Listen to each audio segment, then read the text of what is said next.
معزز سامعین اکرام، السلام علیکم ورحمۃ اللہ وبرکاتہ۔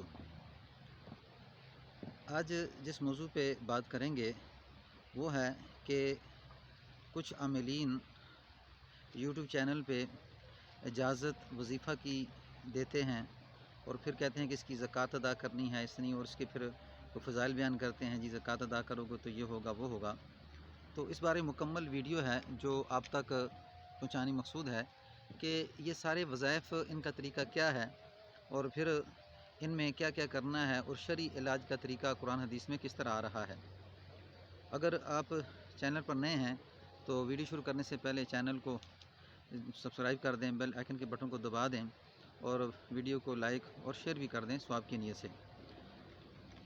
اصل یہ ہے کہ لوگ کچھ یوٹیوب چینل پہ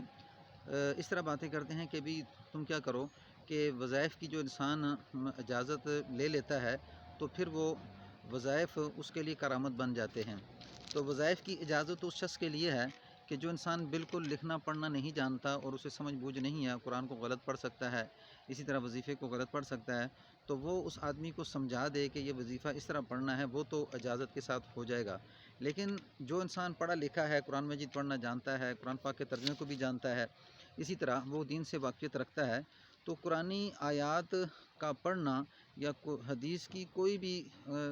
جو عمل ہے اس کا کرنا، اس کے لیے اجازت کی ضرورت نہیں ہے کہ وہ تو ایک اس کا مسئلہ دنیاوی طور پہ اگر کوئی ورد کرتا ہے تو اللہ اس کی برکت سے اس کے مسئلے کو بھی حل فرماتے ہیں اور موت کے بعد بھی اسے فائدہ دیتے ہیں۔ لیکن یہ جو ہمارے رواج پڑ چکا ہے کہ بھی تم جو وظیفہ ہے اجازت کے بغیر نہیں پڑھ سکتے، اس کی کوئی حقیقت قرآن حدیث میں نظر نہیں آتی۔ دوسرا کہ کہتے ہیں جی قرآنی آیات کی زکوٰۃ ادا کرو پھر تمہیں اپنے مسئلے میں کامیابی نظر آئے گی، جو کرنے والا ہے یا کروانے والا ہے دونوں کو کامیابی ہوگی۔ یعنی کہ جو وظیفہ جو کیا جا رہا ہے، جو بتا رہا ہے، یعنی جو عامل ہے وہ اس کی زکوٰۃ ادا کرے۔ تو زکوٰۃ کا ادا کرنا حدیث کے اندر تو صرف مال کی زکوٰۃ آ رہی ہے کہ وہ انسان کیا کرے، اپنے مال کی زکوٰۃ ادا کرے، اس کے علاوہ قرآن حدیث کے اندر کہیں بھی زکوٰۃ کا حکم نہیں ہو رہا۔ تو لوگ اس سے کیا کرتے ہیں کہ ایسے لوگ کہ جو اس علم کو بھی ٹھیک طریقے سے سمجھ نہیں پا رہے، ان کے پیچھے لگ کے، اور وہ لوگ بجائے اس کے کہ لوگوں کا تعلق اللہ سے جوڑیں، وہ کوشش یہ کرتے ہیں کہ ان لوگوں کا تعلق ہم سے جڑ جائے۔ اس کر کے کوشش یہ کرنی چاہیے کہ جو ٹھیک طرح سے علاج کرنے والے ہیں وہ علماء کی کچھ مخصوص جماعت ہے کہ جو اچھے طریقے سے علاج کرنے والی ہے، قرآن حدیث کو سمجھ کے علاج کرنے والی ہے۔ اس کے علاوہ جیسے عام لوگوں میں اس کا چرچا چل رہا ہے، یہ ٹھیک طرح سے علاج کرنے والے نہیں ہوتے، اور وہ لوگوں کو اپنی جہالت کی وجہ سے اپنے ساتھ جوڑنے کی کوشش کرتے ہیں اور اللہ سے دور کر دیتے ہیں۔ اسی طرح جب انسان جس کے اوپر اللہ نے احکام فرض کیے ہیں، عاقل ہے، بالغ ہے، تو اس کے اوپر اللہ نے زکوٰۃ فرض کی ہے، نماز فرض کی ہے، حج فرض کی ہے، حرام سے روکا ہے کہ بھی تم نے حرام سے رکنا ہے، یہ انسان حرام سے رک رہا ہے اور اللہ کے حقوق کو ادا کر رہا ہے، تو اس کے ساتھ ساتھ جو شرعی طریقہ علاج ہے تو یہ توبہ کر رہا ہے، اللہ سے مانگ رہا ہے، اور پھر اس کے ساتھ رقیہ شرعیہ کے ساتھ یہ اپنا علاج اگر کروا رہا ہے تو یہ چیز کارآمد ہوتی ہے۔ اور جیسے اللہ تعالیٰ نے فرمایا کہ یا ایھا الذین آمنوا استعینوا بالصبر والصلاۃ، اے ایمان والو اللہ سے مدد چاہو نماز کے ذریعے سے، بے شک اللہ سبحانہ و تعالیٰ ان اللہ مع الصابرین، صبر کرنے والوں کے ساتھ ہے۔ کیونکہ بعض اوقات جیسے رقیہ شرعیہ دم کروایا جاتا ہے تو نظر، جادو، جنات، یہ 3 بیماریاں ہیں، ان میں تو بعض اوقات بہت جلدی بھی فائدہ ہو جاتا ہے اگر اللہ سبحانہ و تعالیٰ نے اس کے بندے کی تقدیر میں لکھا ہوا ہے، کیونکہ علاج تو جیسے یہ ڈاکٹری علاج ہوتا ہے اسی طرح یہ علاج بھی ہوتا ہے، لیکن بعض اوقات تھوڑا وقت لگتا ہے۔ جیسے آپ دیکھیں حضرت ایوب علیہ السلام ہیں تو ان کی بیماری میں 18 سال لگ گئے۔ اب دیکھیں یہ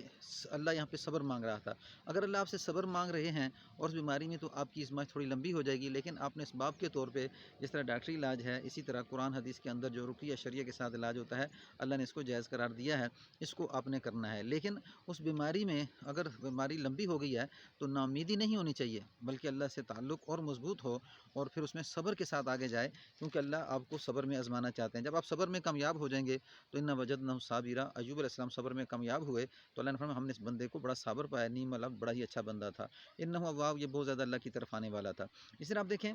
حضرت یونس علیہ السلام کو اللہ نے مچھلی کے پیٹ میں ڈالا تو وہاں پہ آپ نے ایک دعا مانگی ہے، اللہ تیرے سوا کوئی معبود نہیں، تیری ذات پاک ہے، میں نے اپنی جان پہ ظلم کیا، لا الہ الا انت سبحانک انی کنت من الظالمین۔ یعنی حضرت یونس علیہ السلام نے رجوع کیا، تو اگر اللہ آپ سے رجوع چاہتے ہیں تو پھر آپ جب اللہ کی طرف رجوع کریں گے تو پھر الحمدللہ جیسے ہی حالات آئیں گے تو آپ کے جو مسنون دعائیں ہیں جن کا ذکر قرآن حدیث میں آیا ہوا ہے، اس کے کرنے سے اللہ آپ کے اوپر سے آزمائش کو ٹال دیں گے۔ جیسے آپ حضرت زکریا علیہ السلام کے بارے میں دیکھیں کہ جیسے دعا آ رہی ہے،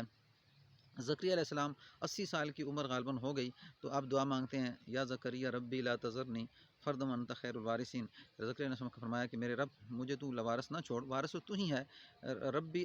انت خیر الوارثین، کہ اے اللہ مجھے اپنی طرف سے اولاد نگینہ عطا فرما۔ تو یہ کتنی سخت قسم کی آزمائش، 80 سال کی عمر میں آپ یہ دعا مانگ رہے ہیں، تو یہ وظائف ہیں کہ جن کے ذریعے سے وہ دعا مانگ رہے ہیں۔ حضرت نوح علیہ السلام کہتے ہیں اللہم ربنا انی مغلوب فانتصر، اللہ میں مغلوب ہو چکا ہوں اس قوم سے، اب میری مدد کیجیے۔ تو اللہ نے کیا کیا؟ ان دعاؤں کے کرنے سے مدد مانگی۔ جیسے حضرت ابراہیم علیہ السلام ہیں تو کہتے ہیں حسبی اللہ لا الہ الا ہو علیہ توکلت وعلی العرش العظیم، کہ میرے لیے میرا اللہ کافی ہے، میں نے عرش عظیم کے رب پہ بھروسہ کیا۔ تو اس کے پڑھنے سے اللہ نے آگ کو گلزار کر دیا۔ تو یہ وہ کچھ خاص ورد ہیں کہ ان میں کوئی کسی قسم کی اجازت کی ضرورت نہیں ہے۔ اسی طرح صورتیں پڑھنے میں جیسے سورۃ فلق ہے، سورۃ الناس ہے، اسی طرح اور ہیں، تو صبح شام کی دعائیں ان کے پڑھنے میں کسی قسم کی اجازت کی ضرورت نہیں ہے، اور یہ انسان کا دین ہے اور انسان کو ایسا کرنا چاہیے، اور اس انسان کے لیے انتہائی ضروری ہے۔ تو اس کر کے ایسے چکروں میں نہ پڑا جائے، اور صحیح طریقے سے علاج جو کرنے والے علماء ہیں ان سے ہی علاج کروایا جائے، نہ کہ من گھڑت جو اس قسم کی باتیں بتا رہے ہیں۔ تو ہمیں دین میں سمجھ بوجھ رکھنی ضروری ہے۔ ہماری اصل میں جہالت یہ ہوتی ہے کہ ہم دین میں سمجھ نہیں رکھتے اور نہ اس بارے میں کوشش کرتے ہیں۔ تو اس کر کے ہمیں قرآن پڑھنا ترجمے کے ساتھ یہ بھی بہت ضروری ہے کہ انسان کچھ نہ کچھ کوشش کرتا رہے، ترجمے کے ساتھ قرآن پاک روز 1 رکوع 2 رکوع پڑھتا رہے، اور اس کے ساتھ ساتھ قرآن پاک کی تلاوت کرتا رہے۔ تو اس طرح الحمدللہ یعنی کہ اس انسان سے جہالت دور ہو جاتی ہے۔ تو اللہ آپ کو جزائے خیر عطا فرمائے، اللہ آپ کو دنیا آخرت کی ساری سعادتیں اور خوشیاں نصیب فرمائے جو اللہ سبحانہ و تعالیٰ نے نیک بندوں کے لیے رکھی ہیں۔ جزاکم اللہ۔ السلام علیکم ورحمۃ اللہ وبرکاتہ۔